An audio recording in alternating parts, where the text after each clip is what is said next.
जय हिंद दोस्तों। आज हम लोग पढ़ने वाले हैं एनसीईआरटी क्लास 8 का साइंस, जो पहला चैप्टर है क्रॉप प्रोडक्शन एंड मैनेजमेंट, यानी फसल उत्पादन और उसका प्रबंधन।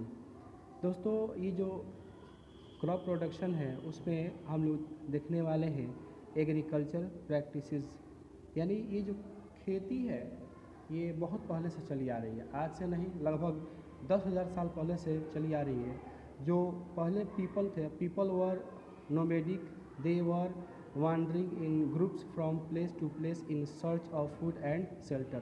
पहले जो लोग थे यानी आदि मानव थे, वो भोजन के तलाश में इधर उधर घूमते थे, भोजन के तलाश में घूमते रहते थे और कहीं कहीं शरण लेते थे। They are ate raw fruits and vegetables and started hunting animals for food. वे लोग कच्चे फलों को खाते थे और जानवरों का शिकार करते थे और उनके कच्चे मांस को खाते थे। Later they could cultivate and produce rice. उसके बाद से वे खेती करना शुरू किए और सबसे पहले चावल को उत्पादित किए। Wheat and other food crops दस वॉज बर्न एग्रीकल्चर। इसके अलावा वे गेहूँ, चावल, ये सारे फसलों को उत्पादित किए। इस प्रकार से वे लोग खेती करना सीख गए। आइए आगे हम देखते हैं। When plant of the same kind are cultivated at one place on a large scale is called a crop.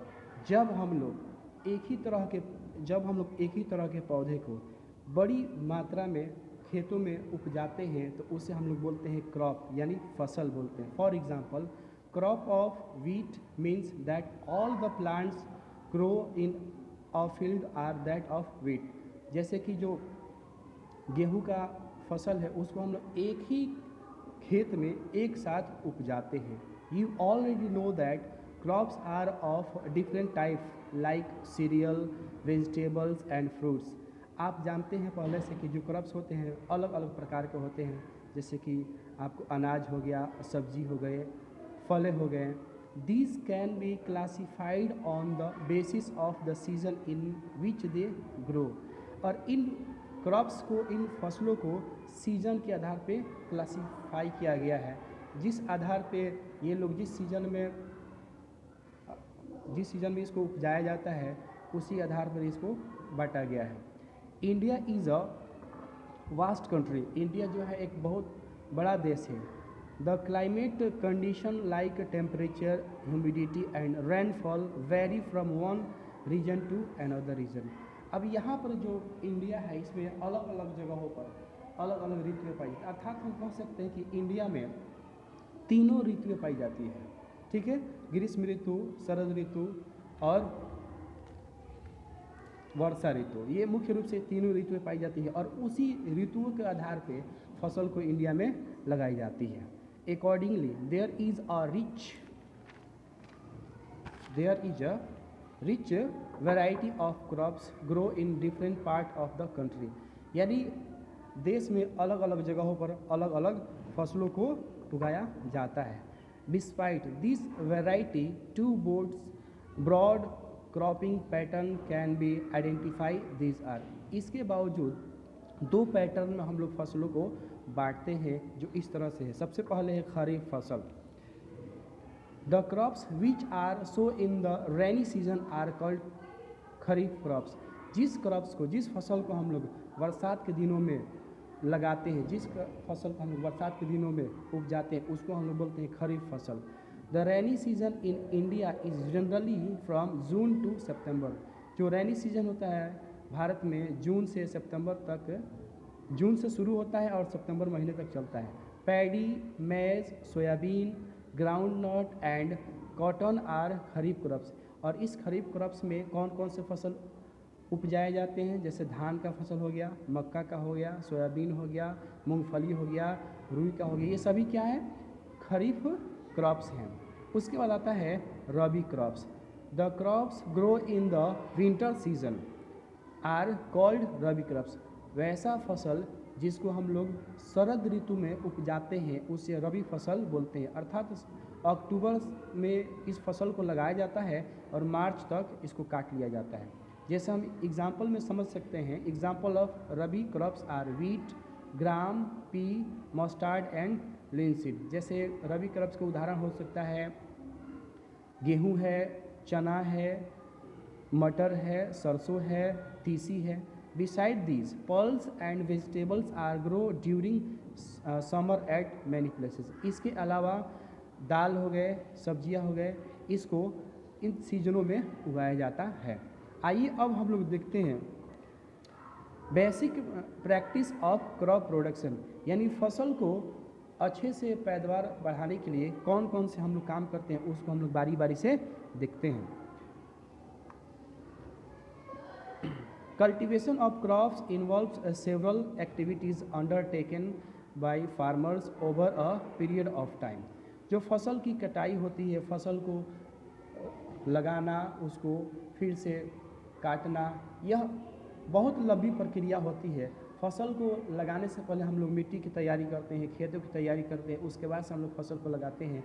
तो मिट्टी की तैयारी के लिए, अर्थात हम कह सकते हैं कृषि के लिए, एग्रीकल्चर के लिए कौन कौन सी तैयारियां की जाती हैं, चलिए हम लोग बारी बारी से देखने वाले हैं। सबसे पहले है प्रिपरेशन ऑफ सॉइल, यानी हम लोग मिट्टी की तैयारी करते हैं। सोइंग, उसके बाद से सीड को हम लोग उसमें डालते हैं। उसके बाद एडिंग मैन्यूर एंड फर्टिलाइज़र, उसके बाद हम लोग खाद और उर्वरक का इस्तेमाल करते हैं। इरिगेशन, उसके बाद हम लोग सिंचाई की व्यवस्था करते हैं। प्रोटेक्टिंग फ्रॉम वीड्स, जो फसल हम लोग खेतों में लगाते हैं उस फसल को जो अवांछनीय घास होते हैं, जिसकी कोई आवश्यकता नहीं होती है, उस घास को हम लोग फसलों से अलग करते हैं। हार्वेस्टिंग, उसके बाद फसलों की कटाई करते हैं। स्टोरेज, उसके बाद है कि हम फसल को कटाई करने के बाद से उसका थ्रेशिंग करते हैं, थ्रेशिंग के बाद स्टोरेज कर लेते हैं। अब इन पॉइंट्स को हम लोग आइए काफ़ी डिटेल्स में पढ़ते हैं। सबसे पहले है प्रिपरेशन ऑफ सॉइल, सॉइल की, मिट्टी की तैयारी कैसे करते हैं। The preparation of soil is the first step before growing a crop.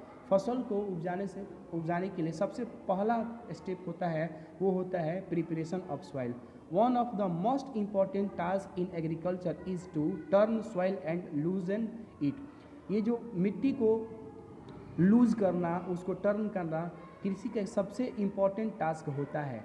This allows the root to penetrate deep into the soil. जब हम मिट्टी को लूज करते हैं, उसको पलटते हैं, तो इस मिट्टी को लूज करने से जो पौधों के जड़ें होते हैं वो काफ़ी गहराई तक जाते हैं। The loose soil allows to root to breathe easily even when they go deep into the soil। जो लूज सॉइल होते हैं वो आसानी से गहराई में चले जाते हैं और पौधे ऑक्सीजन आसानी से ले लेते हैं। Why does the losing of soil allow the root to breathe easily? अब यहाँ पे क्वेश्चन आपसे कह रहा है कि हम लोग पौधों को आसानी से सांस लेने के लिए हम लोग मिट्टी को लूज क्यों करते हैं। आइए इसका हम लोग रीज़न जानते हैं।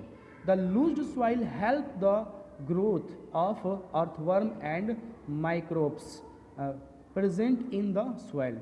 जो लूज सॉइल होता है वो अर्थवर्म होते हैं, उसके ग्रोथ में मदद करता है, और साथ ही साथ जो छोटे छोटे माइक्रोब्स होते हैं जो मिट्टी में उपस्थित होते हैं, उसकी ग्रोथ में भी यह बहुत बड़ी भूमिका निभाता है। इसलिए हम लोग मिट्टी को लूज करते हैं। These organism are friend of farmer since they further turn into the loosen the soil and add humans to it. ये जो अर्थवर्म्स होते हैं इसे हम लोग फार्मर फ्रेंड्स कहते हैं, यानी किसान का मित्र कहते हैं, क्योंकि ये जो अर्थवर्म होते हैं मिट्टी को काफ़ी उपजाऊ बनाते हैं और उस मिट्टी में हम लोग फसल को लगाते हैं तो उसकी पैदावार काफ़ी अच्छा होती है। आगे देखते हैं हम लोग।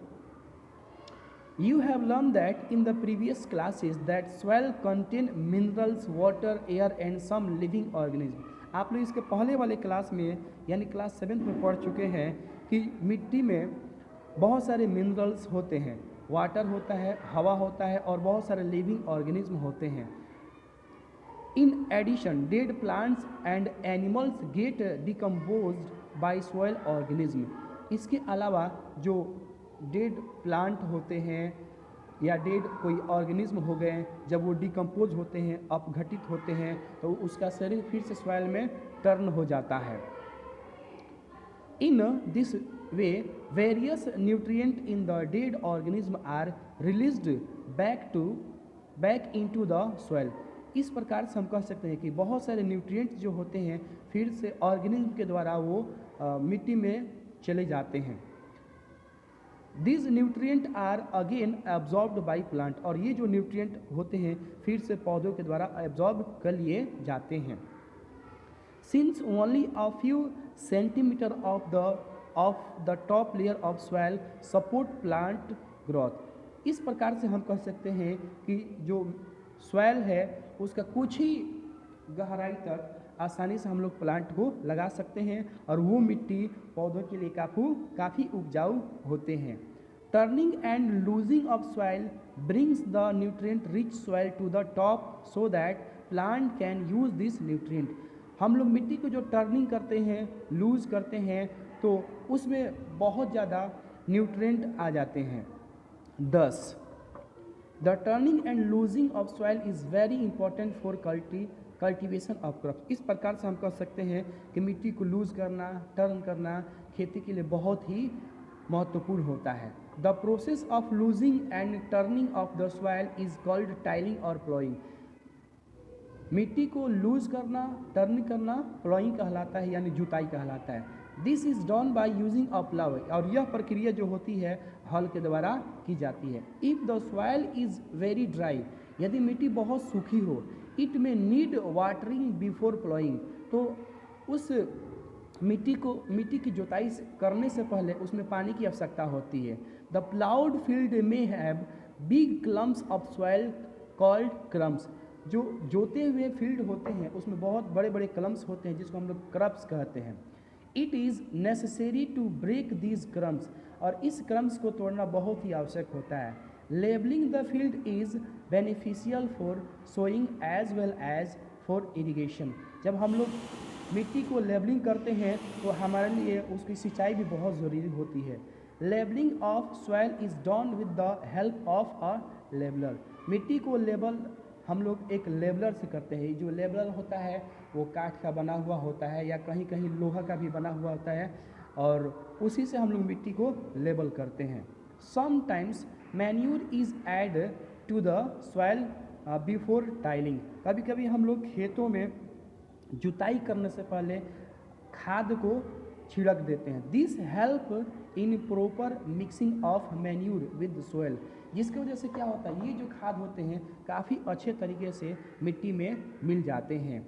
This soil is moistened before sowing, और इस मिट्टी को हम लोग इसमें बीज डालने से पहले इसमें मॉइस्टेड कर देते हैं, इसमें नमी की मात्रा डाल देते हैं ताकि अच्छे से बीज की पैदावार हो और उससे अच्छे से छोटे छोटे पौधे निकल आएँ।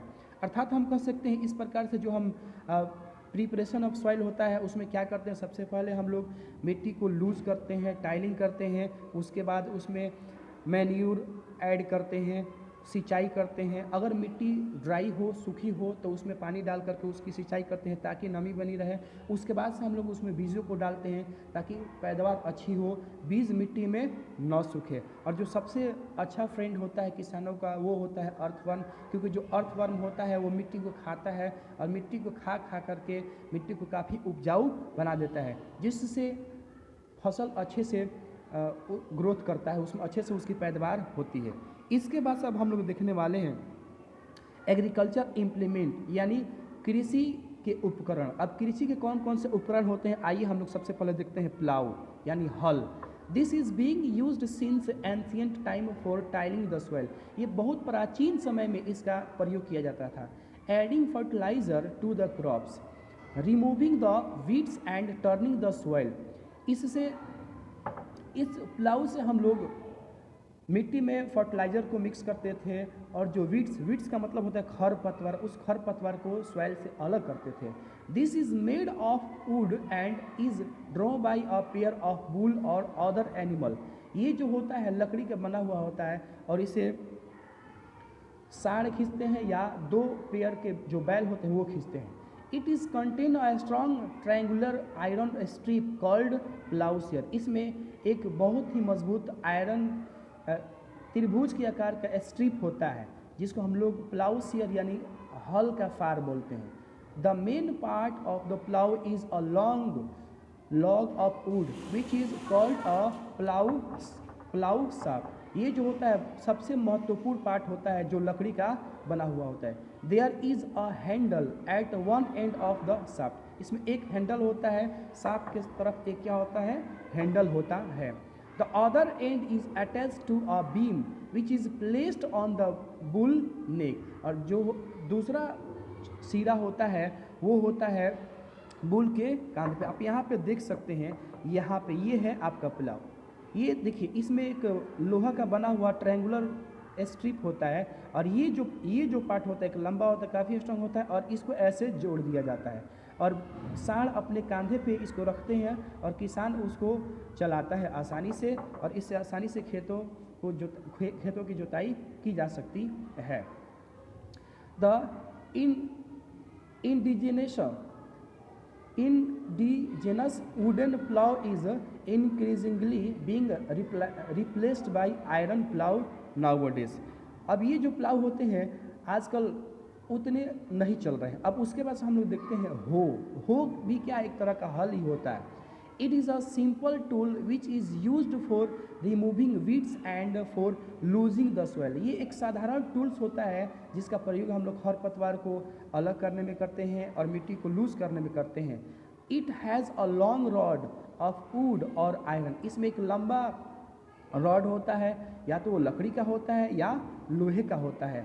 A strong, broad and bent plate of iron is fixed to one of its end। एक लंबा सा बेंट प्लेट होता है जो इसके एक एंड पे फिक्स होता है। आइए अब हम इसको देखते हैं हो कैसा होता है।